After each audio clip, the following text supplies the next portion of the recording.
Actually मेरे को मैं कुछ दिन पहले एक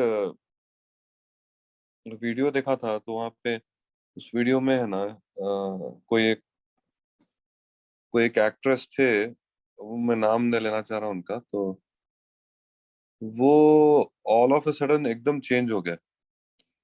बहुत ही दीनदार और इस्लामिक हो गए। तो उन्होंने बता रहे थे कि उनके रात में है ना ख्वाबों में अ, अल्लाह ताला जो है ना खबर बता रहे थे, और खबर में जैसे अजाब चल रहा, और वो अजाब में उन्होंने अपने आप को देख रहे थे। और मेरे ख्याल से 3 4 5 दिन तक ऐसे ख्वाब आए, तो एकदम क्या बोले। कंटिन्यू करो। हाँ, तो कुछ दिन ऐसे ख्वाब आए, तो जिसकी वजह से उन्होंने जो है सो है ना टोटली एकदम यानी वो फिल्म इंडस्ट्री से एकदम ऑपोजिट चेंज हो गया, माशाल्लाह। तो मैं वही सोच रहा था कि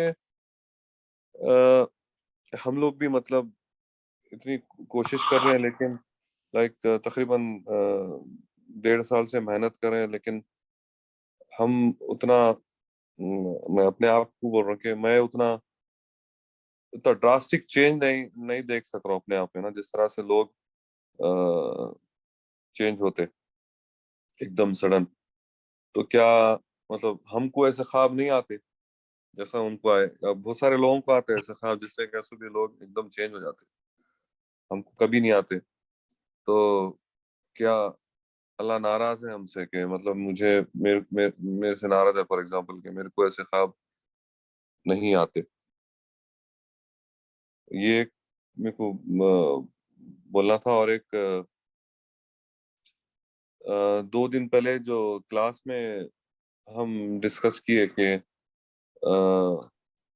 गरीब बच्चियों की शादी और कुछ पॉइंट्स, तो उसमें क्या हम अपनी लाइफ के कुछ टारगेट्स या गोल्स या कुछ बना सकते हैं कि मतलब इंतकाल से पहले कि एटलीस्ट एक 50 गरीब लड़कियों की शादी करना, एक सपोज करो एक 50 गरीब फैमिलीज के कफालत लेना, एक 100 बच्चों की पूरी एजुकेशन स्पॉन्सर करते रहना इंतकाल से पहले। ऐसे टारगेट्स बनाए तो क्या अच्छा रहता? मेरे ओपिनियन में अच्छा रहता, लेकिन मैं बस तुमको पूछना चाह रहा था।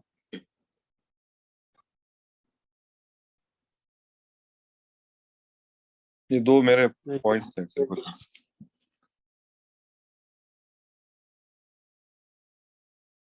और दूसरों से कुछ और क्वेश्चन पॉइंट्स है, किसी के ऑब्जर्वेशन?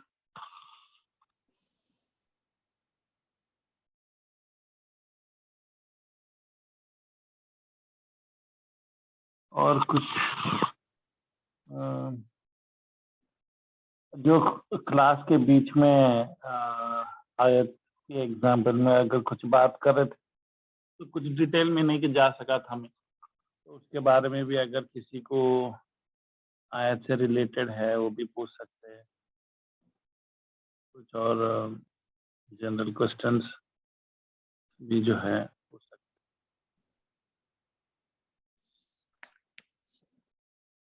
पहले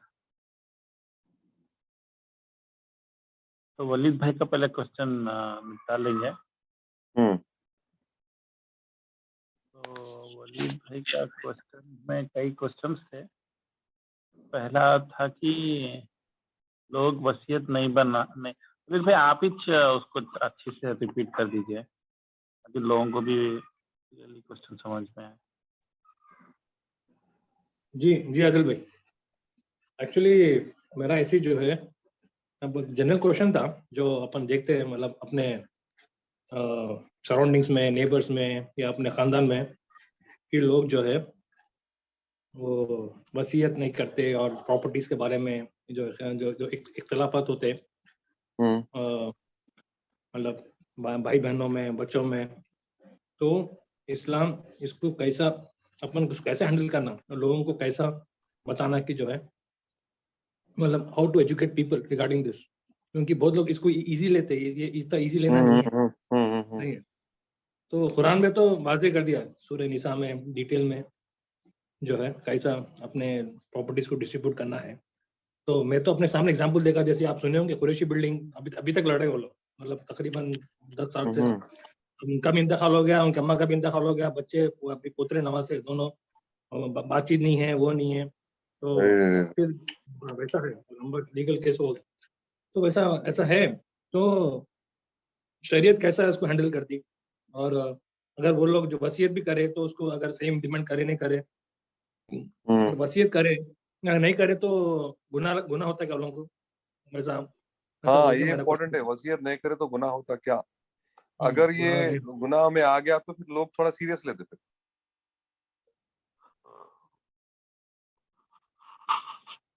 अगर किसी का बिजनेस है, बिजनेस जो है बच्चे बच्चे ले लेते और जो है बच्चियों को नहीं मिलता कुछ भी, तो बच्चों का क्या क्या हक है उस पर, मतलब क्या बेटियों का भी बिजनेस में कुछ हक होता क्या, मतलब अगर तो वो कैसा भी करना है। तो इसी जनरल क्वेश्चन है ये। तो पब्लिक को हाउ टू, अगर अपने को मालूम हो गया सही इसका जवाब, तो अपन भी किसी को एजुकेट कर सकते हैं इस बारे में। हाँ हाँ हाँ।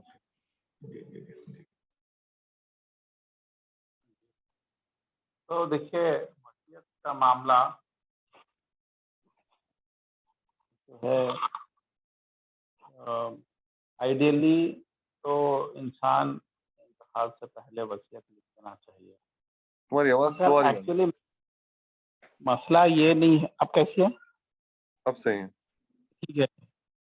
मसला ये नहीं है कि वसीयत लिखे नहीं लिखे, प्रॉब्लम लिखने के बाद में भी अमल नहीं होता, और लोग जो है उसके बाद में भी केसेस डालते हैं कि कोई कम है, ज्यादा है। और जो लोग वसीयत बनाते वो लोग भी गलत बनाते। कई वसीयत में खुद जो है हिस्सा बच्चियों का नहीं निकालते, कई बार ऐसा खुद भी करे।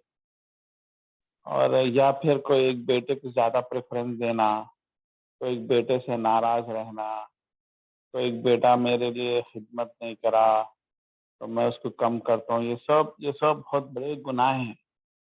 एक हदीस ये है, एक इंटरेस्टिंग हदीस ये है कि नबी सल्लल्लाहु अलैहि वसल्लम बोले कुछ लोग ऐसे रहते हैं जो जिंदगी तमाम नेकियां करते हैं, ऐसा दिखता है बस सीधा जन्नत में जा रहा, मगर इंतकाल से पहले एक ऐसी गलती कर देता जो तुम लोग समझते छोटी है, वो एक गुनाह की वजह से सीधा जहन्नम में डाल। सहाबियां परेशान हो गए, ऐसी क्या गलती? बोले तो गलत, इंसाफ वाली वसीयत नहीं करना, किसी को ज्यादा प्रेफरेंस देना, कोई बेटे को दूसरे को कम दे देना, और मेरी प्रॉपर्टी मेरी मर्जी, मैं जिसको चाहे दे सकता हूँ, इस तरीके से। तो ये इतना बड़ा गुनाह है, ये गुनाह की वजह से अल्लाह ताला जो है सीधा पूरे नेकियों को खत्म कर देके आपको सीधा जहन्नुम में डाल। इतनी इम्पोर्टेंट है कि वसीयत बनाए जब इंसाफ से बनाना। तो वो लोग नहीं करते, कहीं ना कहीं उनकी पर्सनल प्रेफरेंस, या फिर समझो कि अरे इसका तो जरा जॉब छोटा है, इसको ज्यादा दे देंगे, इन्हें जरा लाडला है, इन्हें जरा ज्यादा खिदमत करा, ये सब फैक्टर्स को ओवरराइड करना पड़ता है। इंसाफ से वसीयत बनाना बहुत बड़ा नेकी का सवाब है, और जो इंसाफ से नहीं बनाए उससे तो जहन्नुम की आग में चले जाते। तो उससे पता चला कि ये मामला कितना सेंसिटिव है अल्लाह की नजर में। क्यों मालूम? कि दिलों में रंजिश हो जाती।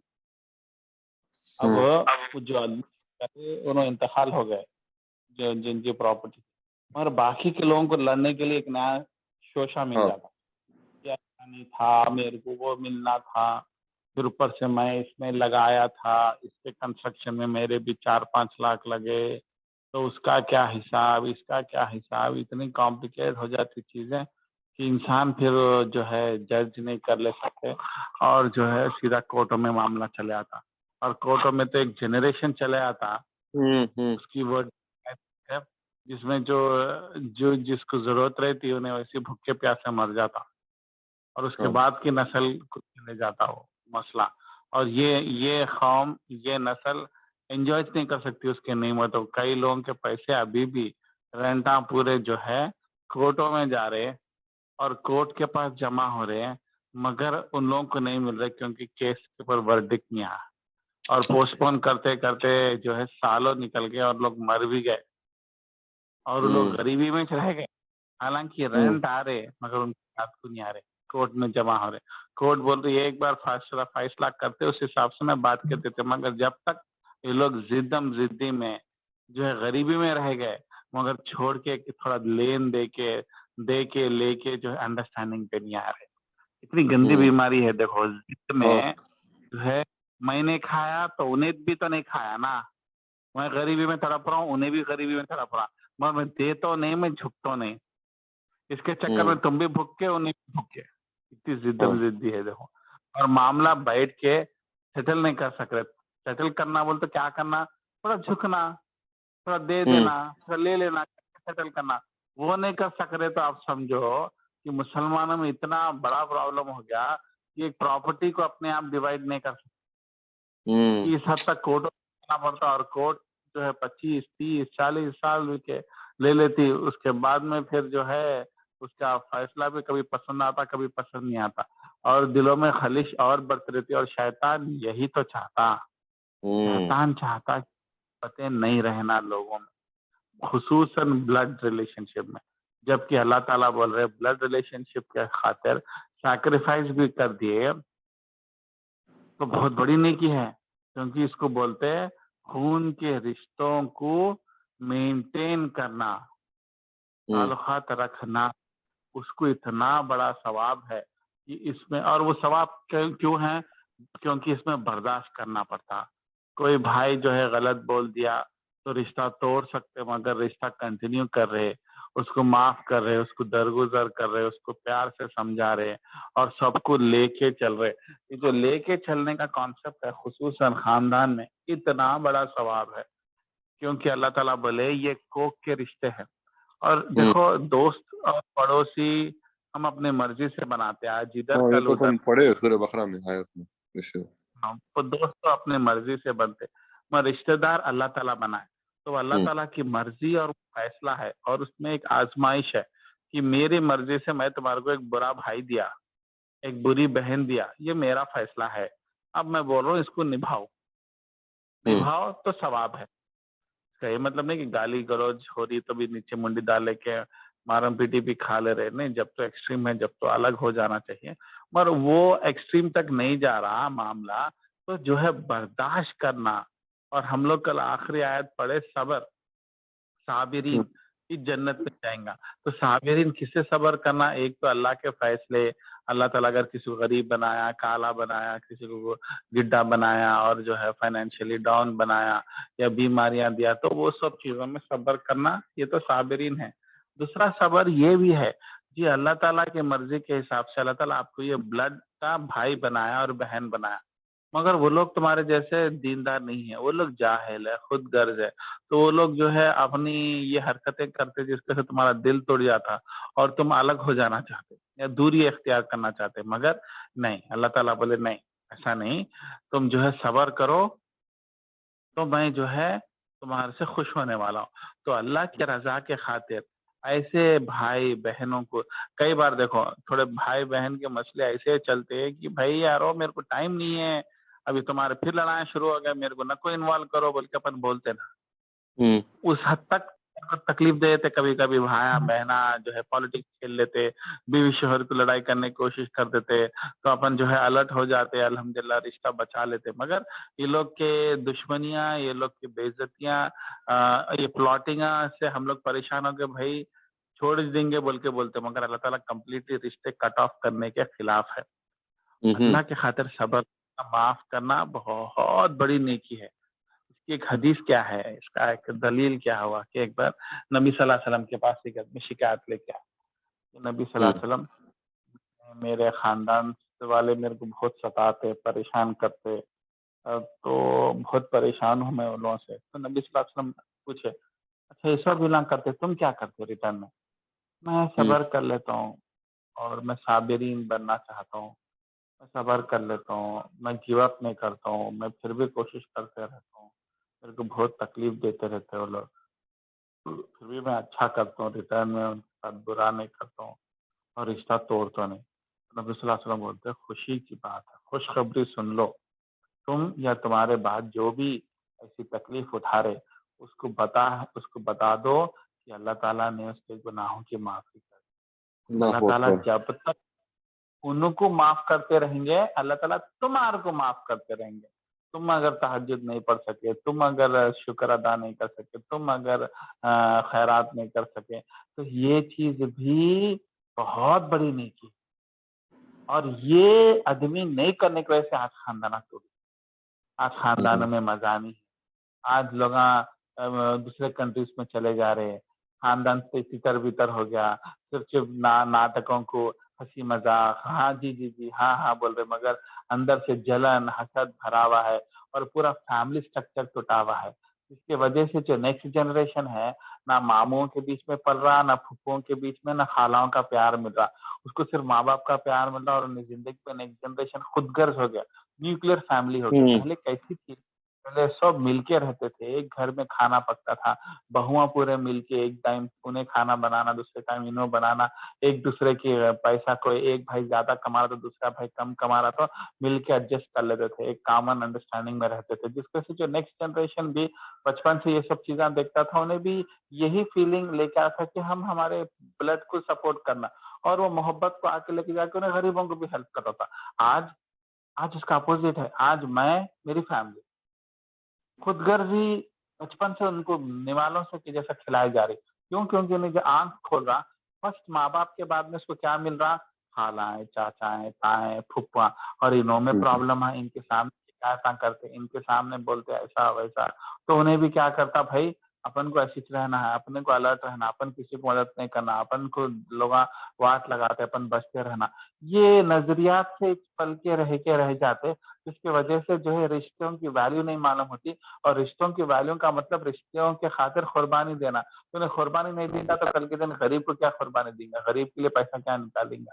तो इसकी वजह से जो यानी बहुत गंदी हो जा रही है। तो अब तुम बोलते रहते परवरिश में एक बेहतरीन परवरिश ये भी है कि तुम घर में सिखा रहे कि मेरा भाई गलत है और उन्हें फिर भी नाराज करके चला गया, कुछ गलत बोल के चले गया, उसके कारण तुम्हारे को तकलीफ थी, मगर तुम बीवी को बोल रहे कि देखो मेरा भाई मेरे को तकलीफ दिया, मगर क्या करेंगे, मेरा ब्लड है, मेरा खून का रिश्ता है, मेरे बाप का औलाद है, मेरा बाप उसको चाहता, अल्लाह बोला सब्र करो, तो मैं सब्र करता हूँ और फिर मदद करता हूँ बोल के बोले, और उसका दूसरे दिन उन्हें बीमार हो गया, दूसरे दिन फिर जाके मदद करे। ये सब बच्चा देखता, एग्जाम्पल्स। बच्चा देख तो मैं भी मेरे भाई के साथ ऐसे ही रहना, तो कल के दिन उन्हें तो उसके भाई के साथ अच्छा था और तुम बुड्ढे रहते, तुम खुश हो जाते।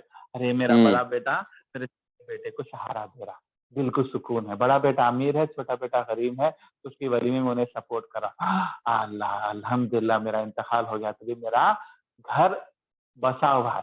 ये खुशी सबको होना, मगर वो हासिल कैसा होती? तुम तुम्हारे भाई के साथ अच्छा ताल्लुकात रखा तो तुम्हारा बेटा उसके भाई के साथ अच्छा ताल्लुकात रखता, तो वही जनरेशन होते रहती।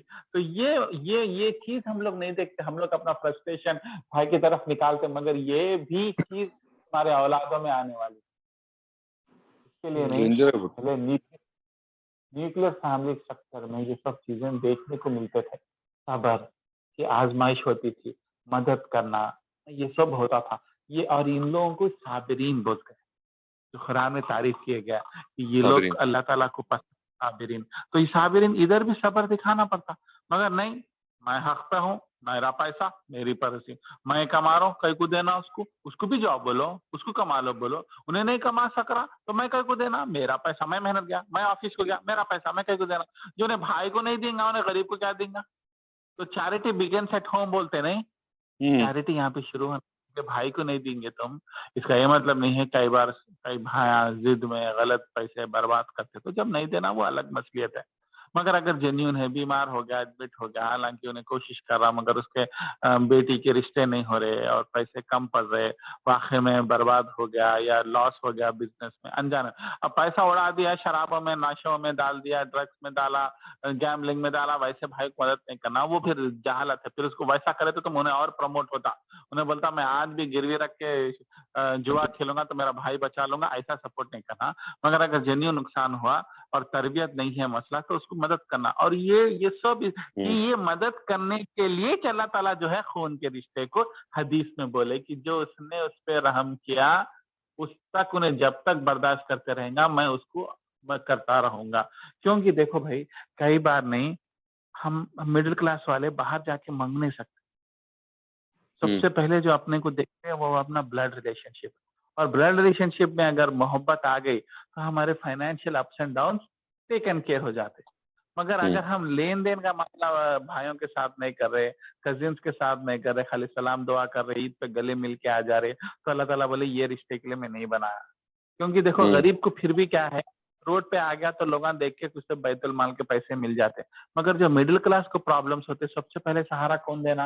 या तो दोस्तान देना या तो ब्लड देना। दोस्तान जनरली उतने गहरे नहीं रहते, और लोग बोलते भाई भाया कर लो ना बोल के एक्सपेक्ट करते कोई भी। तो इस मकसद से अल्लाह ताला जो है एक भाई को गरीब, एक भाई को अमीर बनाया, ताकि उन्हें उसको सपोर्ट करना, उसको सहारा देना। जब उन्हें वाकई में, अब उन्हें नहीं मेरे को BMW छोड़ना भैया बोल के बैठ गया तो उसको BMW दिलाना, ये भाई की मोहब्बत नहीं है, ये उल्टा मोहब्बत खराब करना है। और कई बार मोहब्बत में बड़े मैं मेरे साथ ऐसी छोटे भाइयों को जो है उनकी हर ख्वाहिश पूरी करने की वजह से वो लोग के अंदर जिद आ गई, और जो है अपनी मनमानी करने की एक्सपेक्टेशन बिल्डअप हो गया। तो कई बार जो है उनकी तरबियत वो अलग चीज है, जब बड़ा भाई बाप के जैसा दाखिल हो जाता वो अलग है। मगर ये सब रिश्तों में जो है ये चीज करना जरूरी है। और ये मोहब्बतें आना और खराब होती वसीयत की वजह से। बाप सही वसीयत नहीं करा तो इसको जलती है। मैं बोलता वो अच्छी दुकान थी, ज्यादा प्रॉफिट की, मेन रोड की, ये अंदर की दुकान मेरे को दे दिया, वो बाहर की दुकान, मेन रोड की दुकान बड़े भैया खुद ही। अब उन्हें बाप लिख के भी जान दो वसीयत में, मैं कोर्ट केस डालता ही डालता हूँ। मेरा शरीयत कॉन्स्टिट्यूशनली मेरा हक ज्यादा है, इन दोनों की वैल्यू गवर्नमेंट से करा लेके बोलता अनइक्वल है, मेरी भी अटक जा दो, उसकी भी अटका दो, इन्हें भी खाता ना उन्हें भी खाता। तो ये बहुत बड़े मसले मसाइल है। तो इसका प्रॉब्लम अब सॉल्यूशन कहाँ से आया? बचपन में चाहना था, परवरिश में चाहना था, उसको हेल्पिंग नेचर अगर उन्हें बचपन से भाइयों को लेन देन की आदत की, तो जब बड़े होके शादी होके बीवियां दिमाग खराब करने के बाद में वसीयत के टाइम पे सब्र करते थे, साबिरीन रहते थे, थोड़ा ऊपर नीचे एडजस्ट कर लेते, चांदे तू ले ले थोड़ा सा, तो मेरे को थोड़ा दे दे, कल के दिन मेरे उसमें दे दे, ऐसा बोल के करते थे। तो अब रातों रात जवान हो जाने के बाद में भाइयों में अंडरस्टैंडिंग आ जाओ, कोर्ट के साथ नहीं डालना बोले तो बहुत देर हो गई। क्योंकि उसकी तरबियत बाप छोटे है जब कैसा कराना था, अपने भाइयों को जैसा उन्हें देखा, वो अगर देखते पले बढ़ते बच्चे, तो बच्चे फिर कल के दिन कोर्ट कैसा नहीं डालते थे। जैसा आप बोल रहे हैं खुरैश वाले, उनको जो है एग्जाम्पल है, पक्का देख लो निकाल के, ये भाया कोर्ट के इसलिए डाल दिए कि उनका बाप जो है उनके चाचा तायाओं के साथ लड़ता था, सब्र नहीं करता था, साबिरीन नहीं था, मदद नहीं करता था, मेरी फैमिली, मेरे बीवी बच्चे बाकी सब लुच्चे बोलता था उन्हें, तो इसकी वजह से बच्चे भी लुच्चे निकले, जिद में लड़ लेके ना हो, ये भाई खाया ना वो भाई खाया, तो गलती किधर ही परवरिश में गलती। तो ये अगर यहाँ पे सॉल्व कर लिए तो जो है कोर्ट केस की वसीयत की भी जरूरत नहीं है। अगर बाप बगैर वसीयत के भी मर गया, जो कि एक्चुअली चीज नहीं है, आइडियली उन्हें लिख के चले गया, तो बच्चों की थोड़ी इज्जत देते बच्चे और उसको मान लेते बाय डिफॉल्ट, राइट? या नहीं तो उन्हें लिखे जब भी वसीयत, जब भी अंडरस्टैंडिंग में दोनों को मिला के समझा के, देख वो बड़ी दुकान को बेचना सही नहीं है, उसको एग्जैक्ट हाफ टू हाफ नहीं कर सकते, इसलिए बड़े भाई को दे दे, छोटे भाई तो ये छोटी दुकान ले ले, मगर उसके बदले में गांव की जमीन ले ले, वो एग्जैक्ट नहीं होती, अब उसका एग्जैक्ट मैं नहीं कर सकता, थोड़ा ऊपर नीचे हो जाता, ऐसा बोल दे तो भाई बोल देते ठीक है अब्बू, तो ये जिंदा रह जाए वसीयत करने की बात अलग ही रहती, वो करना चाहिए। मगर नहीं भी हुई वसीयत, रह के भी कोर्ट केस में चले आते हैं, वसीयत नहीं रह के भी अंडरस्टैंडिंग मोहब्बत रही तो अमन चैन से प्रॉपर्टी बच जाती, वरना वो एक फितना काफी है खानदानों में दुश्मनी लाने को, और पूरा खानदान तितर बितर हो जाता, बहना फंस जाते हैं, एक बहन एक को सपोर्ट करती है, एक की बहन एक को लाडली रहती है, कहते ना एक बहना एक भाई को लाडले रहते, कभी क्यों बनती। ऐसा मैं जरा मेरी बड़ी बहन से उतना नहीं, सेकंड बहन से बहुत बनती, जरा बहुत क्लोज है हम लोगों ने, कुछ भी बोलता मैं सुन लेता हूँ, और कल के दिन नहीं हुआ तो बहन आके बोलती नहीं नहीं तू मेरी इज्जत करता ना, मैं बोल रहा हूँ ऐसा, इस तरीके से। तो इसमें क्या है, बहना भी पीछे जाती है, अब किसके स्टैंड लेना, किसको सपोर्ट करना, किसी एक को सपोर्ट करना, तो उसमें फंस जाते हैं। ये सब गड़बड़ा नहीं होना चाहिए। ये इश्यू ये नहीं है कि एक को 10 लाख कम मिले या 11 लाख ज्यादा मिले, करोड़ों की मोहब्बत चले आती वो, और दूसरी चीज अल्लाह की रहमत चले आती। फिर ऐसे भाई बहना लड़ लेंगे तो फिर अल्लाह ताला बोलते मैं बरकत क्यों दूं? मैं हुक्म दिया था ब्लड रिलेशनशिप के साथ रिश्ते मेंटेन करो। यहाँ तक कि वो लोग इज्जत नहीं करे, अप्रिशिएट भी नहीं करे तुम्हारे इसको, तो भी तुम उनके पीछे लगे रहो वो हदीस के मद्देनजर में। तो फिर देखो मैं इस कुर्बानी के बदले में, इस साबिरीन के बदले में, देखो फिर मैं तुम्हारी जिंदगी कहाँ से कहाँ लेके चले आता। एकदम पता चलता जवानी तक जो है ज्यादा कुछ कमाया नहीं, एकदम दोनों बच्चे अमेरिका चले गए, दोनों बच्चे फुल दबा के कमा रहे, दोनों बच्चे इतना पैसा भेज रहे, 5 साल में जिंदगी बदल गई उसकी। अरे ये क्या रही भाई एंड टाइम में? अल्लाह ताला की रहमत। अगर करेंगे तुम अल्लाह के नबी के हदीस के हिसाब से तुम दरगुजर करेंगे। कई बार हंसते बीवियां, हमारे मियाँ हौले है, भाई बहनों के दीवाने, इसको चंदन हार नहीं पहनाए मगर उसके बच्चे की शादी में लगा दे। यही तो लगा सही दी। तरीका है। बीवियों के तानों में हस्बैंड अब खराब हो जाते हैं। तो इसके लिए फाउंडेशन स्ट्रांग रहता। अगर बाप सही फाउंडेशन देता तो बीवी ये बात बोलने के बावजूद भी प्रॉब्लम नहीं होता। सही। अगर अनफॉर्चुनेटली परवरिश वीक होने की वजह से ये मसले मसाइल बहुत आते। इसका सोल्यूशन भी यही है और इसी पे वर्क करना और लोगों को जो है एजुकेट करना। और कई लोग भाई भाइयों में इतनी दुश्मनी रहती है, छोटी चीज में दुश्मनी आ जाती है। हालांकि बचपन बहुत प्यार मोहब्बत से पाले, क्या बोलते थे, सगा भाई सगे भाई के खिलाफ जादू करना, कोर्ट केसा डालना, इर्रेलेवेंट। ये वसीयत के अलावा बोल रहा हूँ मैं तुम्हारा। इतनी दुश्मनी क्या बोलना बोलो आप। तो ये इससे माशरे की हालत पता चल रही है। मुस्लिम उम्मा की कंडीशन, हिंदुआ तो है भाई, मुसलमान भी हिंदुओं के जैसी हो गए इस मामले में। फैमिली स्ट्रक्चर कंप्लीटली ब्रोकन है। इसके लिए याद रखो हदीस को कि फैमिली स्ट्रक्चर बहुत इंपॉर्टेंट रहता नेक्स्ट नस्ल के लिए, परवरिश के लिए, अल्लाह की रहमत के लिए। इसको तोड़ने के लिए क्या करते हैं मालूम? शैतान का सबसे बड़ा हथियार क्या है? तलाक। तलाक का और एक नुकसान क्या है कि बच्चों को परवरिश का माहौल ही नहीं मिलता, क्योंकि बाप अलग माँ अलग, नाना नाना दादी दादी के पास पल रहे। इसलिए हदीस में आता, मैं ये हदीस को समझ नहीं सका कई सालों तक कि ये हदीस में है कि जैसा समुंदर के पास कहीं की कहते इबलीस की महफिल लगती, कहते रोज दरबार लगता, और उसके पूरे चेले जो जिन्नात रहते ना, वो लोग इंसान को भटका के किसी से जिना कराते, किसी को शराब पिलाते। तो आके बोलते कि देखो सरदार इब्लीस शैतान को कि हम आज ये काम कराए इंसान से, ये गुनाह कराए, वो कराए। तो ने बोलता ओके ठीक है, अच्छा है बोलता। मगर एक आके बोलता मैं एक बीवी शोहर को जुदा कर दिया, तो उसको वाह इज्जत देता है कि तू बहुत बड़ा काम करा। मैंने कहीं को इतना इज्जत दे रहा, जिना और मर्डर और शराब और सूद से बड़ा ये कहीं को है, इसको कहीं को इतना वैल्यू दे रहा, क्योंकि वो रूट है। वहां पे अगर रूट कट गया तो नहीं बचने वाला है। फिर माँ बाप अलग हो जाने वाले हैं, बच्चों को परवरिश नहीं मिलने वाली, मोहब्बत नहीं मिले। अब एक्सेप्शनल कोई बहुत दीनदार बन गया है माँ बाप डिवोर्स होने के बाद में भी, मगर आप देखो जनरली जो है अलग जो पलते ना और माँ बाप के से दूर अलग स्ट्रगल करते हुए, वो माँ बाप की जो ट्रेनिंग, वो जो परवरिश रहती वो नहीं मिलती, तो ये सब चीजें मिस आउट हो जाती। फिर तलाक, फिर प्रॉपर्टी के मसले जैसे चीजें तो आएंगे जाएंगे। तो इसलिए रूट कॉज ये बीमारियों का ये है। इसलिए वो हदीस में इब्लीस जो है इसको बहुत वैल्यू दे रहा। और हम लोग भी इस वजह से कोशिश करना कि इब्लीस को जीतने नहीं देना।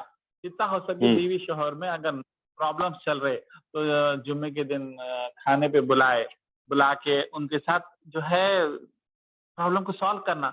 तुम शोएब है, तुम बुला रहे, तुमको लोग जरा मोहब्बत करते कि भाई मेरा भाई है, मेरा कजिन है, हमदर्द है, मेरे से दुश्मनी नहीं रखता, मोहब्बत रखता, उन्हें एक इम्पार्शियल है, तो उसको डिस्कस करना। तो तुम शोएब कोशिश करना कि मोहब्बतें पैदा हो, प्रॉब्लम सॉल्व हो। अब देखो मारम पीटी, हद से ज्यादा नफरतें हैं, बहुत ही एक्सट्रीम, पेट्रोल डाल के जला ले रहे, तो वैसे उसमें जो है तलाक ले ही लेना चाहिए। मारम पीटी बेतहाशा मारते थोड़े शोहरा हैदराबाद में, तो इतना बुरा मारते, इतना मारते, खूना खून की जैसी हालत हो जाती है। और फिर 5-5 10-10 साल मारा खाने से अच्छा फिर एक्सट्रीम केस में तलाक लेना चाहिए। मगर वो 10% केसेस, 90% केसेस में हम लोग करना चाहिए, वरना इब्लीस की जीत हो जाती। तो ये सब वसीयत से जुड़े हुए फायदे और नुकसानात हैं। और आजकल एक नई बीमारी चल रही मुसलमानों में, औरत बच्चियों को हिस्सा नहीं देते। ये कहाँ शुरू हुआ? इंडिया, पाकिस्तान में। क्यों? हिंदुओं में नहीं देते। हिंदुओं अच्छा। के साथ रहते-रहते मुसलमान भी नहीं देना शुरू कर और नहीं देते बोल के बोले हैं। तो जिसकी वजह से इतनी नाइंसाफ़ी हो रही, जो खानदान चल रहा, एक आदमी अपना बहन का हिस्सा मार लिया, तो उसकी औलाद में बेटा थोड़ी देने वाला है बहन को प्रॉपर्टी, उन्हें भी नहीं देता। हुँ। अगर उन्हें भी खामोश बैठती, उन्हें कोर्ट में डालती उन्हें। या फिर उसको फिर डराते, धमकाते, उसको अपना रुआब दिखा के बॉयकॉट करते थे, गाँव में एंटर नहीं करते, खुसूसन गाँव की ज़मीन रहती।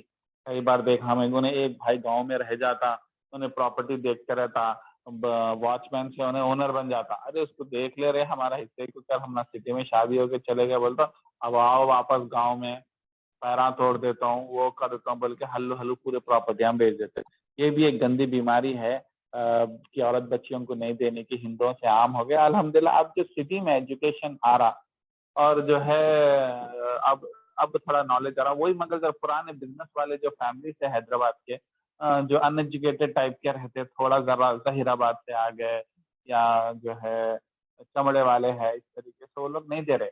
उन लोगों को उतना नॉलेज नहीं है, वहाँ पे हम नॉलेज कि बच्चियों को नहीं देने से गुनाह की वजह से माँ-बाप कितने भी दीनदार हो जहन्नुम में चले जाते हैं, ये गलती की वजह से। तो बोलो हाँ। जहन्नुम होना क्या? तो अपन एजुकेट करना उनको कि नहीं भई वालिद है औरतें, उसको आधा हिस्सा है ही है। 2 बेटा एक बेटे को 40 लाख का फ्लैट दे रहे तो बच्ची को 20 लाख का कैश देना ही देना है। कि अगर उसका हिस्सा मार लिया बोलते जहन्नुम की आग है। सीधा हुँ। डायरेक्ट आग है, मतलब हिसाब-किताब नहीं, सीधा जाते मरते सीधा दरवाज़ा खोलते सीधा अंदर डाल देते, जहन्नुम अरे की बाप आग रे! में। मतलब सवाल इतना बड़ा गुनाह है। और बच्चियों को फिर नफ़रतें कैसी होती है ऐसे भाई से? उनका दिल कैसा टूटना, फिर हुँ, उन्हें कितने हुँ। गालियाँ देना और बच्चे फिर मामू से कैसा नफ़रत करना कि मेरा मामू हमारा हिस्सा हड़प लिया। कई खानदानों में देखा मैं, प्रॉपर्टी हड़प देते फिर काहे की मोहब्बत, किधर का फैमिली स्ट्रक्चर, राइट? ये फिर नेक्स्ट हुँ। जनरेशन को भी इफ़ेक्ट हो जाता है। तो जो है अल्हम्दुलिल्लाह इसके खिलाफ भी जो है मुहिम चलाना चाहिए। उलमाओं की ज़िम्मेदारी है एजुकेट करने की, क्योंकि उलमाओं की गलती है। हाँ, अली वो बुज़ुर्गान दीन, दरगाह के कहानियाँ, पीर मुर्शिद के कहानियाँ, दरगाह में चादर कैसा चढ़ाना, उन्होंने क्या-क्या तीरा मारे, उन्हें हवा में उड़े सो, ये कहानियाँ नहीं तो नबी सल्लल्लाहु अलैहि वसल्लम के नात आप पढ़ लेना। यही वक़्त गुज़ारे, अब कभी व्हाट्सएप पे वीडियोज़ आते हैं, मुहर्रम में क्या करे, वो उस पे क्या करे, ये तकरीर, वो पॉइंट पे बात ही नहीं करते, बस क्या कि बना लिए बुजुर्गान दीन को पकड़ना है, जन्नत को लेके चले आते। शॉर्टकट है भई, ये पागल हैं, लॉन्ग कट पे जा रहे, हमारे को शॉर्टकट का रास्ता मिला, शॉर्टकट के रास्ते वाले घूम के मरते। तो हुँ। उलमा की भी देखो टेंशन के माशरे के ऊपर है ही नहीं। तो ये था प्रॉपर्टी के ऊपर। अब वलीद भाई कवर हो गए या कुछ मैं छोड़ दिया क्वेश्चंस? तो बेटी का हाँ, भी जो बोल दिया। कवर तो हो गया, कवर तो हो गया अल्हम्दुलिल्लाह। आप नहीं बोले 2 पॉइंट इसमें अच्छे इम्पोर्टेंट है कि एक तो जब ब्रॉट अप सही रहा तो सब मतलब और ये सब मसले नहीं आते। और जो है और ये है कि जब वसीयत कर रहे हैं तो बेटर कि जो है फैमिली को बुला के जब भी मतलब जानने से पहले मैं आपको ये दे रहा हूँ, तो आप लोगों में जो है ऐसा कोई मतलब यू शुड टेक इट, मतलब कुछ भी लड़ाई-वड़ाई नहीं करना बोल के वैसा पहले समझा देना, तो सब मुतमईन हो गए तो ये सब होता नहीं, हाँ। फ्यूचर में ऐसा प्रॉब्लम नहीं होता। ये 2 पॉइंट बहुत इम्पोर्टेंट है। और आदिल भाई अगर बिज़नेस रहा तो इंतकाल हो गया तो बच्चे जो है बिज़नेस हैंडल कर दे तो और बहनों को बोलते कि जो है अभी तुम्हाको कहीं को ठहरो, करेंगे वो डिले करते। तो how to handle this one? ये कैसे करना बिज़नेस रहा तो? नहीं, उसमें भी उनका हिस्सा मिलना, वो डिले करके खा जाने की ताड़ में रहते हो ना कि हम देते तुम्हारे को बोल के बहाना बना दे, देते नहीं देते तो नहीं बोल रहे ना, देते। हाँ, जैसा एक अपने मुसलमानों में कर्जा ले लेते हैं दोस्तों से, देते हैं। यो बोलता हूँ "चलो भाई करेक्ट। नहीं देते भाग जाए, इधर ही छो, मैं भी इधर ही छू, तुम्हारी छू, आते अगले महीने को, अगले महीने तक घुमाते हैं और कभी भी उसके जबान में नहीं देते नहीं बोलता उन्हें, बस देते। कहते तो बोलता हूँ करेक्ट, मगर करेक्ट। हाँ जी। देते आप डेफिनेटली के देंगे, देने के लिए चाहे हम आपके लिए ये भाई मैं लिया भाई लिया, मैं एक्सेप्ट करता हूँ, देखो मैं डिनाई नहीं कर रहा हूँ, मैं उड़ाने मार दे रहा हूँ। देखो मैं ये नहीं बोल रहा हूँ कि नहीं दिया बोल के, देखो मैं वैसा नहीं, मैं शरीफ हूँ ना। जब इतनी शराफत का तुम थोड़ा मेरे पे और भरोसा करो, बोलते क्या चालू रहते, क्या घुमाते थे। लेकिन वसीयत जो बहुत है इम्पोर्टेंट है, वो जो तुम इम्पोर्टेंट हदीस बात है सुना है कि ये उसके हिसाब से वसीयत बहुत इम्पोर्टेंट है। मजाक चीज नहीं है, पूरी नहीं, जिंदगी के नेकियां हेलो बनता है। हेलो अस्सलाम वालेकुम। जी वो वसीयत वालेकुम। में इंतकाल के बाद की वसीयत का क्वेश्चन है ना आपका, तो सूरह निसा में है कि वसीयत जो है सो सिर्फ 1/3 मानी जाएगी, और वो भी गैर वारिस चाहिए उस पे, इंतकाल के बाद की वसीयत बोली मैं। तो सूरह निसा में है 1/3, वो भी जो गैर वारिस है, वारिस पे ये लागू नहीं होती। वारिस के लिए बराबर जिस हिसाब से सूरह निसा में है उस हिसाब से विरासत तकसीम होना जरूरी है आफ्टर डेथ। और बिफोर उन अपनी जिंदगी में जो करते थोड़ा बहुत ऊंच नीच भी, क्योंकि उनकी प्रॉपर्टी है, थोड़ा बहुत वो फिर भी माफी के काबिल है, लेकिन इंतकाल के बाद की वसीयत सिर्फ 1/3 मानी जाएगी, सूरह निसा में है नहीं। तो और ये गैर वारिस के लिए है। तो इस पे बोलिए जरा आदि, वारिस कोई नहीं बराबर जो सुन, होता है तब करना जी। वो ये बात तो कहीं की खत्म ही हो गई। आप इतनी अच्छी बात रेस करें कि एक्चुअली उसमें से कुछ हिस्सा वो आदमी का पर्सनल रहता, जो उन्हें अपने खैरात के लिए या अपने नाम पे मदरसा या नाम पे यतीम खाना करना बोल के, मगर लोग कुछ भी नहीं करते। वो लोग क्या बोलते मालूम, मेरा पूरा पैसा मेरे बच्चों को मिलना, मैं रात दिन मेहनत करा सिर्फ उनको जाना बोल के, जो करते नहीं। ये इतना बड़ा गुनाह है। तो ये आप किसका पैसा हड़प ले रहे हैं? आपका पैसा एक्चुअली इंतकाल के बाद में ये शरीयतन जो वारिस है उनके अलावा जाना है। वो किसको जाना है? यतीम के नाम पे जाना। वो पैसा आप, यतीम का पैसा हो गया वो आप छीन के लेके जाके अपने खानदान को दे रहे हैं, या आपके औलाद आप पूरा छीन ले रहे। तो ये कॉन्सेप्ट कुछ नहीं है। ये कॉन्सेप्ट आजकल इतना आम हो गया कि मतलब सुनने में भी नहीं आया मेरे को कि कोई आदमी अपने वसीयत में गरीबों के लिए, मदरसे के लिए पैसे निकाला। हालांकि उसको निकालना है, उसका पर्सनल चॉइस है वो, मगर पूरा पैसा जो है अपने जो वारिसों को, अपने बेटों को, अपने बेटियों को दे रहे। और ये एक गलती काफी है जहन्नुम की आग में आपको ढकेल देने के लिए। तो इसको जो है ये बारीकियां हैं। खैर अब कैलकुलेशन तो बहुत लंबा है कि इसको 150th 120th नाना को भी मिलता, थोड़ा दादा को भी मिलता, फिर बीवी को भी मिलता। और एक बहुत बड़ी गलती कर देते, बीवी को नहीं देते। बीवी को नहीं देने की वजह से क्या हो जाती है, बीवी को जो है तकलीफ हो जाती है। शोहर के इंतकाल के में बेटों के नीचे हाथ फैलाना पड़ता है या उनके सामने हेल्प लेना पड़ता। कई बार जो है उसका हिस्सा उसको निकाल देना, मगर माएँ क्या करते, मेरे को क्या करना है बोल के बच्चों को दे देते, जिसकी वजह से उनको फिर बाद में तकलीफ हो जाती है। तो बीवी का भी हिस्सा अलग रहता वारिसीन में। कई बार बीवियों का हिस्सा नहीं निकालते। मगर ये सब चीजें तो क्लियर है। उसका परसेंटेज और नंबर ऑफ चिल्ड्रन के हिसाब से डिपेंड होता है वो रेशियो, बेटा और बेटी के रेशियो पे। मगर वो जो गरीबों का हिस्सा है, वो जो यतीमों का हिस्सा है, वो जो है बच्चों को अगर दे रहे, तो बच्चों का ईमान रहना चाहिए कि अब्बा ये पैसा मेरे को नहीं होना, ये हमारा नहीं है, ये गरीबों का है, आपकी आखिरत के लिए काम आने वाला है, उसको दे दीजिए, अब मुझे मत चाहिए बोल के। वैसा ईमान आजकल के बच्चों में तो नहीं दिख रहा। आज हम लोगों की एक जमीन है शमशाबाद के पास, वो एक्चुअली गवर्नमेंट ऑफ तेलंगाना जब आंध्रा बना था, तो वो एक्चुअली बेटों के नाम पे रखे थे वो। तो ऑटोमेटिकली हमारे दादा मर गए तो हमारे अब्बा के नाम पे आए और बहनों के नाम पे नहीं आए। उसके बाद में हमारे चाचा ताया का इंतकाल हो गया, तो उसके बाद में ऑटोमेटिकली हम पोतरे थे, हमारे नाम पट्टे पे आ गए थे। तो वो एक अजीब property as per the rules इनाम की जमीन बोलते वो। इनाम बोले तो मतलब हमारे दादा जब निजाम के पास थे तो उनको जो है गिफ्ट में दे दिए थे Nizam, for some whatever services offered, I don't know the details, मगर उसको इनाम की जमीन बोलते हैं। तो वो जमीन जो है एज पर दी गवर्नमेंट रूल जो है वो बेटियों को नहीं जाती और पट्टे में सिर्फ बेटों का नाम आता।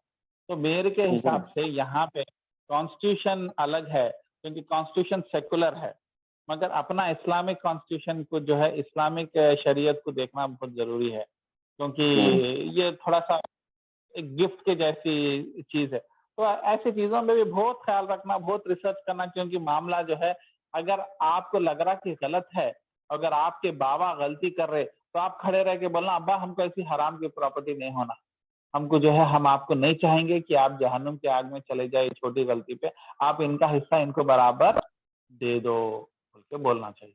तो ये सब बारीकियां हैं वसीयत में जो है लोग नजरअंदाज। अगर मैं क्या बोलता हूँ, ये इतना थोड़ा कॉम्प्लिकेट है, इसको मैं क्लास में नहीं कवर करना चाहता हूँ। बहुत माइन्यूट कैलकुलेशन है, ज़कात से भी ज्यादा टफ कैलकुलेशन रहते हैं। आप कोई आलिम को हायर कर लो, उसको पैसे दे दो, उसको 5,000 रुपए दे दो, उन्हें पूरा लिख के दे देता।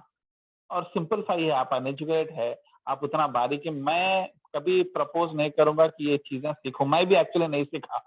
ये बारीकियां जो उतरते, नंबरिंग जो आती नहीं, वो बहुत बहुत मुश्किल कैलकुलेशन रहते, तो मैं भी उसमें उतना टाइम नहीं देना चाहता हूँ। अपन ईमान के साथ जो है, हम किसी आलिम को जो टिपिकली मदरसे टाइप के रहते हैं ना, उनको अप्रोच कर दिए तो ये मामला उनके साथ सॉल्व हो जाता। मगर ये उसी तरीके से कर लेना चाहिए, क्योंकि कई बार ना प्रॉपर्टी की इवैल्यूएशन में गड़बड़ हो जाती है। प्रॉपर्टी को जो वर्थ जो निकालते हैं ना, हर आदमी अलग अलग बोलता है, और जब तक उसको बेचते उसकी रियल वैल्यू नहीं मालूम होती। तो जब क्या करना, एक एस्टिमेट नंबर देना, वो एस्टिमेट नंबर पे डिबेट हो जाता। एस्टिमेट जो जिसको मिल रहा ज्यादा उन्हें बोलता हाँ ये सही है, जिसको जो मिल रहा कम मिल रहा उन्हें बोलता नहीं इसकी इतनी वैल्यू नहीं है, तो बड़े भाई को बढ़ा देते रहे। तो ये सब यहाँ तक आने से पहले परवरिश में जो है वो कवर होना चाहिए। तो क्योंकि थोड़े बारीक चीजें जो मिस्टेक हो जाती है उसको अल्लाह ताला जरूर माफ करता, मगर ये बड़े बड़े ब्लंडर्स जैसा अभी अंटी जिक्र करे, वो जो 1/3 नॉन ये जो पैदा हुए सब बारिश के अलावा जो हिस्सा है वो निकालना बहुत जरूरी है। और ऐसी चीजें, मोटे मोटे चीजें तो नॉलेज में रखना चाहिए। बाकी के बारीकियां तो फिर भी जो है आप स्कॉलर को हायर कर लो, उन्हें आपको कैलकुलेशन करके देता बारीक कैलकुलेशन से, और उतना मेरे हिसाब से स्टडी नहीं करना चाहिए। मोटे मोटे चीजें मैं आपको बता दिया, बारीकियां तो इंशाल्लाह फिर आप कभी पोस्ट करें तो मैं फिर डिटेल में आपको भेजता हूँ, फिर आपको शीट उसको। ठीक है, चलिए नेक्स्ट क्वेश्चन लेंगे शुएब भाई। तो अब तुम्हारा देखो सवाल, ये जो बॉलीवुड एक्ट्रेस के बारे में है, उसको जो है ख्वाब से अल्लाह ताला उसको चूज करे। और आप देखो कई लोगों को खूबसूरत ख्वाब आते रहते हैं जिंदगी में, जो मौत के बारे में याद दिला देते हैं। और जो है अल्लाह की तरफ से रहमत है, कभी आवाज आती, वो आवाज अल्लाह की है नहीं बोलना, ये बहुत बड़ा गुनाह है, अल्लाह मेरे से बात करा, नौज बिल्ला। अल्लाह ताला जो है पैगंबरों से भी नहीं बात करते, सिर्फ एक्सेप्शन है नबी सल्लल्लाहु अलैहि वसल्लम से मेराज में बात करे, और मूसा अलैहि सलाम को पर्दे के पीछे। तो इसके अलावा ये दोनों केसेस के अलावा फरिश्तों के जरिए से बात होती है, फरिश्तों की आवाज आ सकती है, मगर अल्लाह से मैं बात करा बोल के ये सूफिया लोग बहुत आम करते थे। और जब अल्लाह तुमसे डायरेक्ट बात करा, कुरान हदीस को ढकल देते नीचे, क्या बोलते वो हदीस छोड़ो, मैं अल्लाह से आवाज सुन लिया, मैं अरे ख्वाब में आ गई मेरे को आवाज। ये इतना बड़ा फितना है, अपने मुस्लिम उम्मा को तबाह कर दिया, ख्वाबा ख्वाबा ख्वाबा। तो इसके लिए ये नेगेटिव ख्वाबों को छोड़ दो, ये शैतान के ख्वाब रहते हैं, शैतान गेम खेलते रहता। नबी सल्लल्लाहु अलैहि वसल्लम शक्ल में आता, नबी सल्लल्लाहु अलैहि वसल्लम की शक्ल में आके आपको गलत चीजें सिखा के जाता, और आपको कॉन्फिडेंस देता कि आप दीनदार हैं, आप रसूलुल्लाह को ख्वाब में देखें।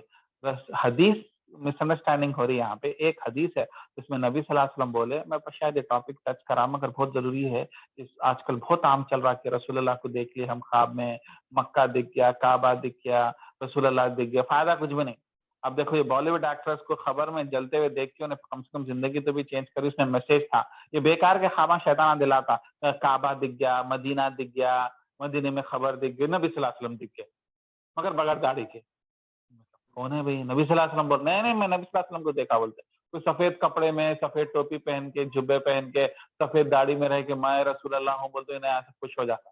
मैं रसूलुल्लाह हूँ तो अब उन्हें क्या समझता, मैं दीनदार हूँ तो अब तक मैं जो गलत अकीदे पे चल रहा हूँ वो मेरा अकीदा भी करेक्ट है, मेरा फिरका भी करेक्ट है। तो उसको एक स्टैम्प मिल जाता। पैगम्बरान जो स्टैम्प मारते नहीं, अल्लाह की वही से जो कंफर्मेशन होता ना, इन्हें पूरा अपने लाइफ को, अपने बिलीफ को, नहीं तो फिर अगर मैं गलत होता तो रसूलुल्लाह कहीं को दिखते थे, मैं अल्लाह ताला की आवाज कहीं को दिखती थी। ये खतरनाक चल रहा है आजकल, कितना इतना खतरनाक लोग, और लोगों की किताबें भरे हुए है माशाल्लाह। फजाइल अमल में कोई आदमी कि उन्होंने कहते 20 बार नबी सल्लल्लाहु अलैहि वसल्लम को देख लिया, कहते वो अल्लाह वाली बन गई, उनकी बात को, उनकी हदीस को लिखा था। अरे ये कोई दलील है? इसका एक्चुअली खतरनाक शैतान नबी सल्लल्लाहु अलैहि वसल्लम के कपड़े पहन के आता। इसकी प्रूफ क्या है कि सहाबियां जिंदा थे और एक ताबईन थे, ताबईन जो नेक्स्ट जनरेशन, और ताबईन यंग थे, सहाबियां बुढ़े हो गए थे। तो नबी सल्लल्लाहु अलैहि वसल्लम इंतकाल होकर काफी वक्त हो गया, ताबेइन जो है नबी सल्लल्लाहु अलैहि वसल्लम को नहीं देखे फिजिकली। तो एक ताबेइन आके बोले मेरे को ख्वाब में नबी सल्लल्लाहु अलैहि वसल्लम दिखे और मेरे को तहज्जुद पढ़ो बोले, या गलत काम कर रहे थे या पता नहीं कुछ मोटिवेट कर रहे थे, नबी सल्लल्लाहु अलैहि वसल्लम की शक्ल दिखी उनको, जो कि उनके इश्क रसूल की तस्दीक कर रही है बैठ सक, मगर कोई शरीयतन कोई रूल को वैलिडिटी नहीं देता ख्वाब। ख्वाब सिर्फ आपके इमोशनल सपोर्ट के लिए होता, या आप बहुत तकलीफ में है तो नबी सल्लल्लाहु अलैहि वसल्लम आपके ख्वाब में दिखे तो आपको दिलासा मिल रहा है, इस तरीके से। इससे ज्यादा हकीकत क़यामत के दिन तराजू जब चढ़ेगा जब ही मालूम होगा, उससे पहले तो नहीं मालूम होने वाला। तो अब्दुल्लाह इब्न अब्बास बोले इधर आओ, तुम इधर आओ, बोल रहे ना नबी सल्लल्लाहु अलैहि वसल्लम को देखे, पहले मेरे को चेक करने दो, तुम नबी सल्लल्लाहु अलैहि वसल्लम को देखे शैतान को देखे। भाई उन्होंने परेशान, अरे नबी सल्लल्लाहु अलैहि वसल्लम तो एक बार बोले थे शैतान मेरे कपड़ों में नहीं आता, मेरे शक्ल में नहीं आता। हाँ, शैतान नबी सल्लल्लाहु अलैहि वसल्लम के ओरिजिनल शक्ल में नहीं आ सकता, जो उनको अल्लाह ताला फॉर्म और जिस्म दिए, मतलब जो उनका रियल चेहरा है वो चेहरा लेके नहीं आ सकता, मगर कोई और चेहरा लेके आ सकता। तो हम क्योंकि देखे उनका चेहरा, हम देखते, अब बताओ उनके आंख कैसे थे, उनके नाक कैसे थे, उनका कलर कैसा था, उनके होंठ कैसे थे, उनकी हाइट कैसी थी, उनकी छाती कैसी थी, उनका दाढ़ी कैसी थी, वो सब उन्होंने करेक्ट बोले तो हाँ तुम नबी सल्लल्लाहु अलैहि वसल्लम को देखे बोल के कंफर्म करे।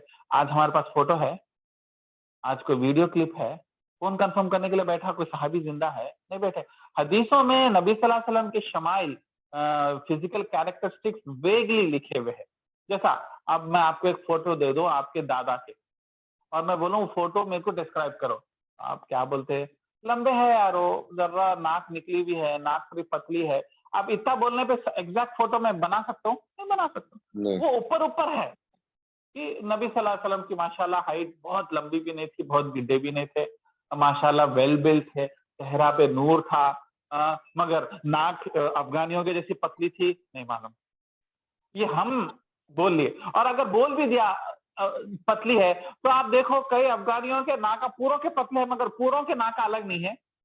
तो इसके लिए वो हम फोटो के जरिए प्रिंट नहीं कर सकते।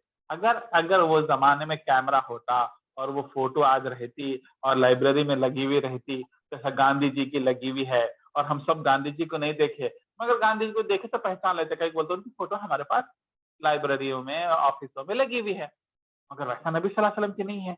तो इससे हम लोग कई बार खतरनाक गड़े में गिर जाते कि नबी सल्लल्लाहु अलैहि वसल्लम दिख गए और एक दूसरे को तारीफ करते, उसके हाथों को बोसे लेते, मालूम ना दरगाह पार्टी तो और कर देती, और इसको इतना सर पे बिठा लेते हैं कि इसने जो है अपने ख्वाब में नबी सल्लल्लाहु अलैहि वसल्लम को देखा, और जन्नत की बशारत तो बांट लेते, जागिर है बोलते, ले लो भाई ले लो, तुम जन्नती, तुम भी जन्नती।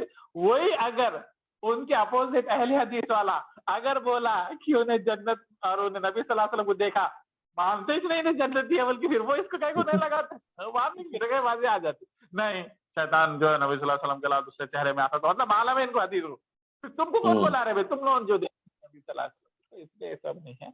हाँ ये बोल सकते नबी सल्लल्लाहु अलैहि वसल्लम देखो जब जंगे हुसैन हुई, करबला हुआ, और उससे पहले कई दूसरे बड़े जंगा भी हुए, हजरत अली और हजरत आयशा के, उधर ख्वाब में आके प्रॉब्लम सॉल्व नहीं करें, मसले मसाइल सॉल्व नहीं करें, तुम्हारे ख्वाब में आके सॉल्व करने के, तुम्हारी जिंदगी के मसले मसाइल सॉल्व करने को नहीं आया है, नबी सल्लल्लाहु अलैहि वसल्लम का एक काम नहीं है। मगर अल्लाह ताला कई बार आपको तो रो रहे, परेशान है, बच्चे का इंतकाल हो गया, डिप्रेस हो गया, तो अल्लाह ताला आपको जन्नत दिखाते, बोलते ये जो मैं तेरा बेटा ले लिया उसका जो मैं तेरे को जन्नत देने वाला, ये जो मैं तेरे को तकलीफ दे रहा हूँ, पैर कट गया, उसके बाद मैं तेरे को जन्नत देता हूँ, जन्नत की क्यारियां दिखाना, जन्नत की खुशखबरियां सिखाना। या रसूल अल्लाह का चेहरा देख रहे, आप रसूल अल्लाह को बहुत मानते हैं, उनके हदीसों के दीवाने हैं, खाली नाता पढ़ लेके, लुंगियां पहन लेके, चौशों के जैसे लकड़ियां पकड़ के चलना, ये आशिक रसूल नहीं है।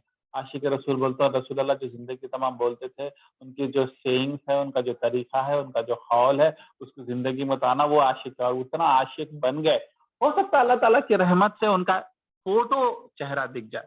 कई बार हमारे जिसको चाहते, जैसा मैं हमारे खालू को बहुत चाहता था, बहुत क्लोज था मैं उनसे, बहुत नेक थे, मेरे को बहुत अफेक्ट करे, तो कई बार कुछ चीजें में कंफ्यूजन हो गया, तो मेरे को कभी उन्होंने दिख गए ख्वाब में, मतलब उन्होंने खबर से उठ के नहीं आए मेरे ख्वाब में, वो उनकी छाँव या उनकी इमेज अल्लाह ताला दिखाए, उससे तुम्हारे कुछ मशवरा दे रहे, या तुम्हारे को तनकीद कर रहे, या तुम्हारे को बोल रहे बहुत अय्याशियां चल रहे, वापस दीन की तरफ आ जाओ, तो ये अल्लाह ताला की तरफ से कभी कभी बहुत रेयर आ जाता।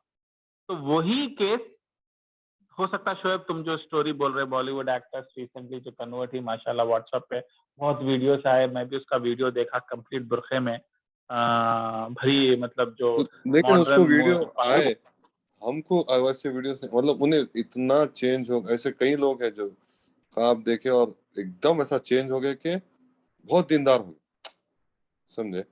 मेरा क्वेश्चन वो है कि हमको मतलब हमको वैसे वीडियोस हमको वैसे ख्वाब अल्लाह ताला नहीं देता जिससे हम एकदम जबरदस्त दीनदार हो जाए। और उसमें एक क्या कैच हमसे क्या है? हमसे नाराज है क्या अल्लाह?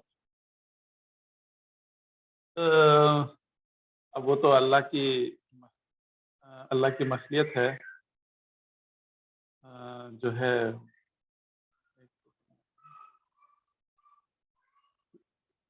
उस पे तो मैं उतना अल्लाह के मर्जी को मैं क्वेश्चन नहीं कर सकता हूँ। मतलब उसके पीछे अल्लाह की क्या मसलियत है, क्यों अल्लाह ताला किसी को चूज करता, अल्लाह ताला किसी को पैगंबर क्यों बनाता, अल्लाह ताला किसी को कोई अबू बकर क्यों बनता, कोई उमर क्यों बनता, वो तो बड़ा मुश्किल सवाल है, उसका जवाब तो मैं नहीं दे सकता। आई थिंक शोएब का क्वेश्चन है कि why only her, why not me, ऐसा हाँ मतलब हाँ वो may be why not us? ऐसा। एक्चुअली देखो, मगर उसके साथ एक बहुत बड़ा कैच है, एक बहुत खतरनाक चीज है उसके साथ। जब अल्लाह ताला की तरफ से क्लियर ऐसा मोटिवेशन आ जाए और उसके बाद में अगर वो एक्ट्रेस नहीं चेंज हो गई तो फिर अल्लाह ताला उसको तबाह कर देते, तो कंप्लीटली छोड़ देते उसके हाल पर, फिर उन्हें अय्याशियों में रह के मर जाती उन्हें। तो इससे होता क्या, बहुत बड़ी जिम्मेदारी है। जब ऐसे ख्वाब, खतरनाक ख्वाब, या फिर सईद अनवर, उसकी बेटी का इंतकाल हो गया ना, टॉप ऑफ द क्रिकेटर था, उन्हें पैसा अय्याशी करता था, एकदम इकलौती बेटी 6 साल की इंतकाल हो गई और उसको दफना रहा, हाथ में लेके जाके कब्रिस्तान में डालते, मिट्टी कवर करने के बाद में उन्हें जो कन्वर्ट हो गया, उसको दुनिया से मोहब्बत खत्म हो गई और उन्हें दीन की मेहनत में चले गया और उन्हें पूरा शुरू करा। सो जुनेद जमशेद, वो मामूद हक, वो बड़े दाढ़ियों का सब रीजन एक लौता आदमी, फिर इतना बड़ा चेंज आया। मगर अगर सईद अनवर, और कितने लोगों के बेटियों का इंतकाल नहीं होता दुनिया में, मगर हर कोई सईद अनवर बनता नहीं बनता। नहीं। कई लोग उसको 1 महीना 2 महीने 6 महीने पोस्टपोन कर लेते, बाद में दूसरा बच्चा पैदा हो जाता दूसरी बीवी से या पहली बीवी से, फिर वो बच्चे के साथ भूल जाता है। वैसे कई देखा मे भी हमारे आदिल भाई अंकल है। अल्लाह ताला मेरे ख्याल से हर किसी को साइंस देते, लेकिन अलग अलग तरीके से, अलग अलग चीजों से, मतलब लेवल छोटे साइंस, किसको बड़े साइंस, लेकिन अब पहचानना अपने ऊपर है। करेक्ट सही बोले आप। मैं भी, अपन को भी आते होंगे पर रियलाइज नहीं करते। मे बी वो जो भी कन्वर्ट हुए तो उनकी लाइफ में कुछ प्रॉब्लम्स आएंगे, maybe she realize something, और अल्लाह ताला की तरफ से जो है ऐसा हुआ, तो चमत्कार हुआ, तो and she realize her mistake and she just came back to following proper Islam. तो मे बी अपने को भी हो सकता है, लेकिन अपन रियलाइज नहीं करते। मगर एक चीज इसके साथ टेंशन क्या है, मतलब प्रॉब्लम नेगेटिव क्या है, कि जब इतनी क्लियर मदद आ चुकी है उसके बाद में अगर मिस हो गए तो तुम तबाह हो जाते। फॉर एग्जाम्पल, अल्लाह ताला आज मैं बता रहा हूँ आपको चूजन है, जितने लोग कुरान क्लास में बैठे हैं मैं सबको मुबारकबाद देना चाह रहा हूँ। अल्लाह ताला आप सबसे इंतहाई मोहब्बत करता बोल के आपको कैसा तभी मौके से खींच के कुरान क्लास में अगर आप बैठे हुए है, इस कुरान क्लास में 6 महीने से या 1 साल से, मतलब अल्लाह लव्स यू, और वो लड़की की तरह आपको भी स्पेशल अपॉर्चुनिटी दे के हाथ पकड़ के घसीट। कितने लोग हैं जिसको नहीं मालूम कुरान क्लास के बारे में, हु नीड कुरान क्लास? नहीं है। कितने के लोग हैं, किसी को मालूम हुआ या मिस हो गए, मैं बिजी हूँ, मैं बिजनेस में हूँ, मेरा बिजनेस एक्सपैंड करो, अब मैं अफ्रीका में भी खोल दिया, अब मैं नहीं कर सकता, मेरे खुद जाने की फुर्सत नहीं है बोलते। अल्लाह नेवर गेव देम। क्यों सना खान को मिली और क्यों शोएब को मिली, क्यों जुबैर को मिली? हाँ, अल्लाह ताला लव जुबैर, अल्लाह ताला लव शोएब, और अल्लाह ताला चाह रहे कि शोएब, जुबैर, वलीद, मोहतशाम सब जो है मेरे रास्ते पे आना बोल के उनको मिला है, वो नेटवर्क बना, और 1 साल 1.5 साल के ऊपर से हम लोग क्लासेस कर रहे हैं। तो कहीं ना कहीं इसकी अल्लाह ताला ने तुम्हें चाहा। मगर सना खान के जैसा, सईद अनवर के जैसा अपॉर्चुनिटी मिस करे तो अजाब आता। उसी तरीके से मैं और शोएब क्या डरते कि कुरान क्लास अटेंड करने के बाद में भी इतना बड़ा मिरेकल आपके साथ लाइफ में मिला, कितना बड़ा चांस है कि लोग खुद को आपको दरवाजे पे खटका मार के शोएब भाई घसीट के हाथ पकड़ के लेकर के क्लास में ज्वाइन करा, उसके बाद में भी नहीं चेंज हुए तो देन यू आर डन। अब आपकी बैंड बजने वाली। इसलिए मैं और शोएब इतना डरते, इतना परेशान होते कि ये साथियों को, हमारे कुरान के साथियों को मौका मिला, अगर वो लोग खाली क्लास में पढ़ के नोट्स लिख लेके छोड़ दिए और एटलीस्ट चेंज नहीं हुए, कहीं अल्लाह ताला उनकी लाइफ पे सील तो नहीं मार दे रहा। कुरान में अल्लाह ताला बोलता कि मैं दिलों को सिया कर देता हूँ, सील कर देता हूँ। एक पॉइंट के बाद में मेरा मैसेज नहीं सुने तो, मेरा पैगंबर भेजा नहीं सुने, मैं अबू बकर उमर की आर्मी को भेजा, सहाबियों को भेजा ईरान इराक, उसके बाद में भी नहीं सुने, खत्म, इनके दिला बंद कर दो। अब आसमान से फरिश्तों को भी देख लिए, मौत के फरिश्ते देखे तक के लोग नहीं चेंज होने वाले, क्योंकि मैं इनका दिल बंद कर दिया। अब इनकी कोई हिदायत की चीज नहीं जाने वाले। कुरान में कई जगह है। मेरे को डर ये होता कि ये अपॉर्चुनिटी मिस कर दिए आप लोग, इसको कैजुअल ले लिए, इसको लाइट ले लिए। हाँ, बहुत सुनते रहते, करेंगे, बुढ़ापे में करेंगे, बुढ़े हैं जब करेंगे, अब क्या नौकरी को नहीं जाना, अब क्या जिंदगी नहीं करना, हमारी BMW के ख्वाब हम पूरे नहीं करना, हमारे बच्चे अमेरिका में एजुकेशन करना तो उसकी सेविंग गोल नहीं है, इसके पीछे अभी भी लगे हुए रहेंगे, तो होगा क्या? अल्लाह ताला का ये अपॉर्चुनिटी देना उल्टा आप लोगों के लिए अजाब बन जाता। हम डरते उस चीज से कि अगर चेंज नहीं आया, अगर लाइफ में अभी भी गुस्से को कंट्रोल नहीं करे, अभी भी बखीली को नहीं निकाल सके, अभी भी गरीबों पे रहम नहीं कर सके, गुस्सा जहालत बीवी पे बंद नहीं करे, कहीं ये आखिरी चैप्टर तो नहीं था। हाँ, आप चूजन थे, आप स्पेशल थे, मगर सना खान मुसलमान बन गई, सईद अनवर सही मुसलमान बन गया। आप अगर उस तरीके से कंप्लीटली चेंज नहीं हुए, हालांकि आपको मुस्लिम फैमिली में दिए, बचपन से आपको इस्लामिक टीचिंग्स आपसे माँ बाप दिए, फिर नूर अला नूर, फिर उसके ऊपर आदिल भाई के भी कुरान क्लासेस मिले, फिर शोएब भाई की भी क्लासेस मिले, उसके बावजूद भी वैसी है जैसे पहले है।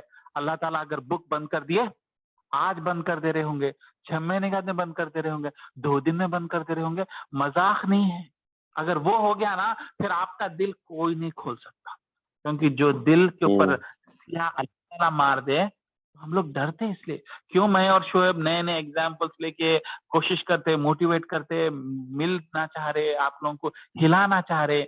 आप गहरी नींद में है घर में, और घर को आग लगी हुई है, और आप जो है नींद की गोली खा के सो गए, ऑफिस जाके रात में काम करके। अगर हम लोग आए और आपको हिला रहे और आप नींद से नहीं उठे और हम छोड़ के चले गए, तो घर तो जलता ही जलता, आप भी जल के मर। तो ऐसे टाइम पे नींद में से उठाना जरूरी है, मगर नींद में, गहरी नींद में है तो नहीं उठे तो नुकसान किसका है? बोल दिए इनफ इज इनफ। पहले मुसलमान घर में पैदा दिया, नेक माँ बाप के घर में पैदा करा, फिर भी अब तक जिना जैसे गंदे गुनाहों से बचा के रखा, अभी भी दौलत दे रहा, अभी भी इज्जत दे रहा हूँ, मगर चेंज तो थोड़ा सा है, विच इज अनएक्सेप्टेबल। अल्लाह बोलता है रिक्शे वाला रहता, उन्हें अगर 5 की नमाज पढ़ता और रमजान के रोजा रहता तो चलता, मगर शोएब कैसा रहता, वलीद भाई कैसे रहते कि उन्होंने इतने अच्छे घर में पैदा होकर इतनी अच्छी जिंदगी देने के बावजूद भी शुक्र कहाँ है मेरा, मेरे दीन की मोहब्बत कहाँ है? इन्हें तो मेरा स्पेशल बच्चा था, उसके ऊपर उसको कुरान क्लास में भी मौके से खींच के लेके आया, इतने लोग रिजेक्ट करे, शोएब भाई इनको कन्विंस करे, उसके बाद भी फायदा नहीं है तो गिव अप। अल्लाह ताला गिव अप कर दिए तो वो खतरनाक है। चलो आ गई सना खान, आ गई जानवर, आ गया, इट्स ओके, वो लोग आ गए, अपना मकसद कर लिए, वो लोग चले गए, उनकी जन्नत हो गई, हमारी जन्नत हाथ से तो नहीं फिसल रही। ये मेरे यही सूरह मैदा में और हदीसों में आता, मैं पहले भी डिस्कस करा। सूरह मैदा, मैदा का मतलब क्या है? दस्तरखान।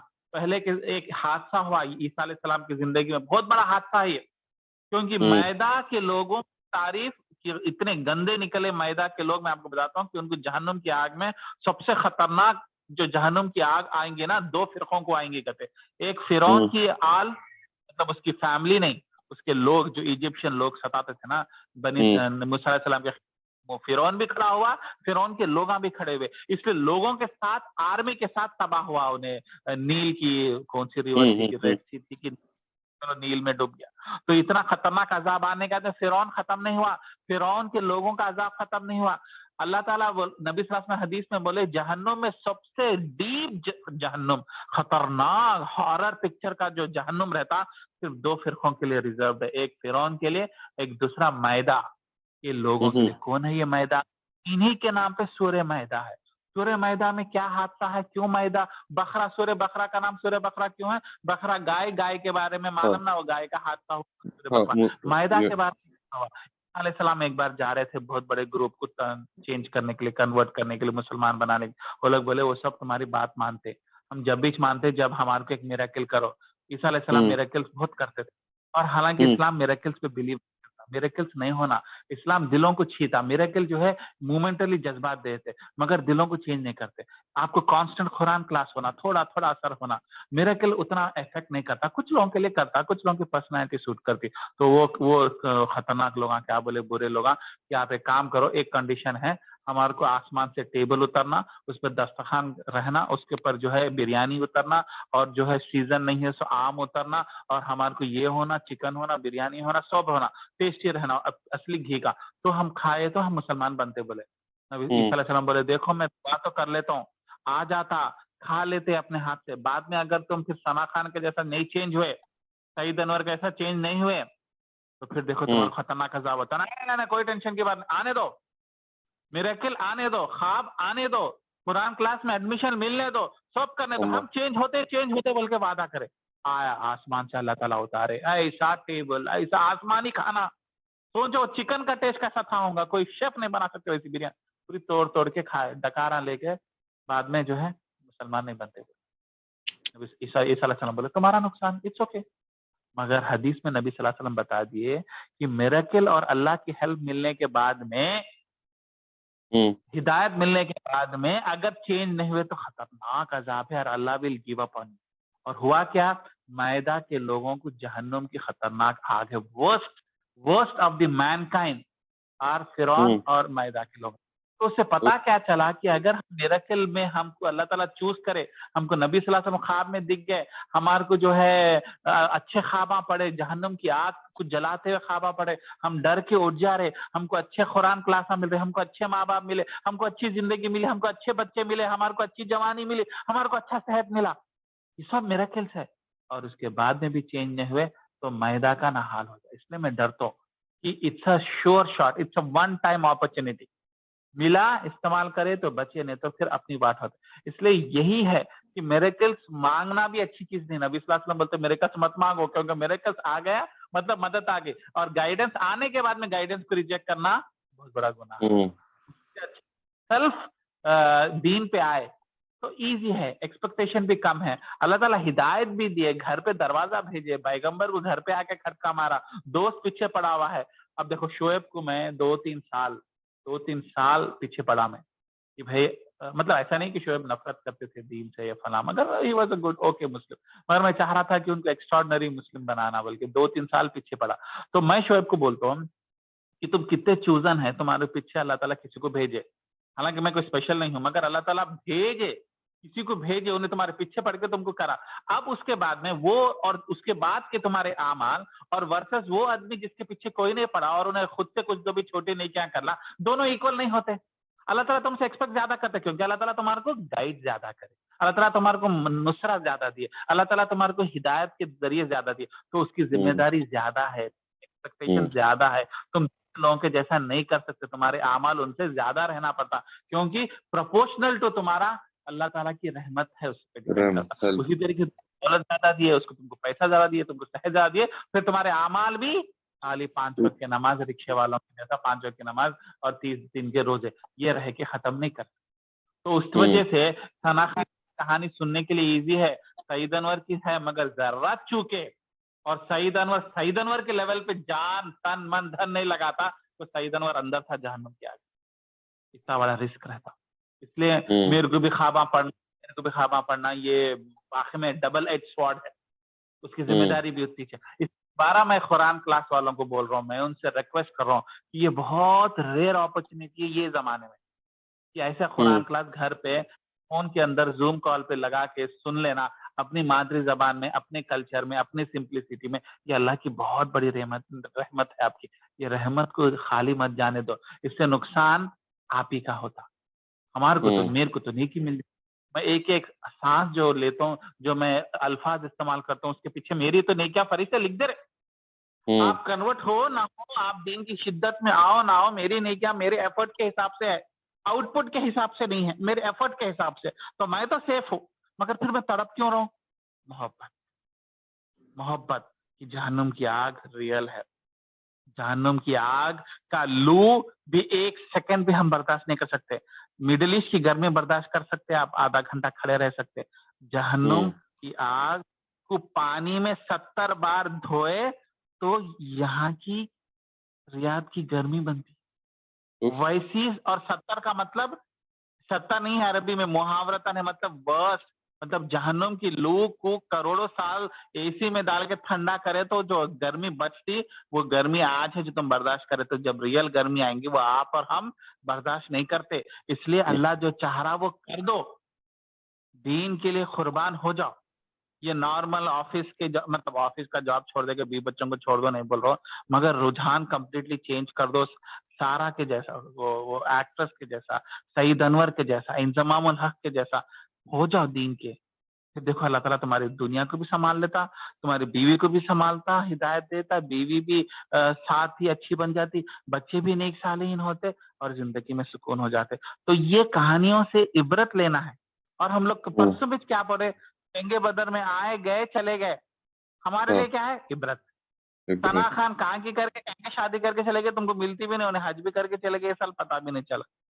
इससे तुम्हारा कुछ लेना देना, सईद अनवर के शायद तुम्हारी मुलाकात भी नहीं होंगी, मगर क्या रह गया? इबरत। सईद अनवर की कहानी से क्या रह गई? इबरत। जंगे बदर से क्या रह गया? इबरत। इबरत।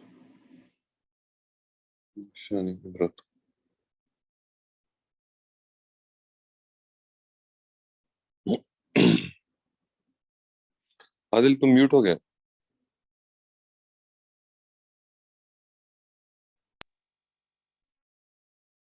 म्यूट है अभी भी।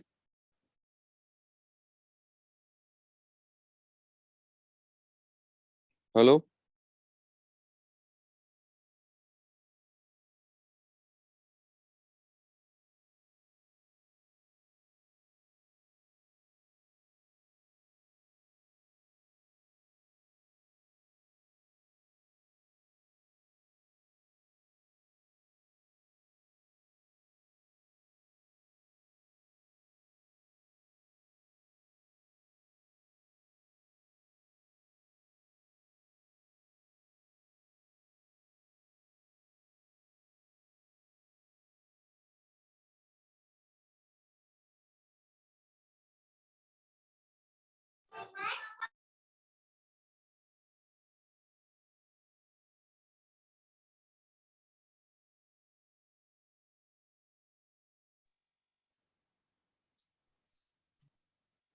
हाँ हेलो, हाँ अभी आ रही हाँ हो। वो जरा मेरा मसला हो गया था, कुछ अलार्म बज रहा था फोन में, कहाँ करना समझ नहीं आया था, फिर तो ठीक है, टाइम ज्यादा होता है, फिर आज क्लास वापस करते हाँ हाँ इंशाल्लाह।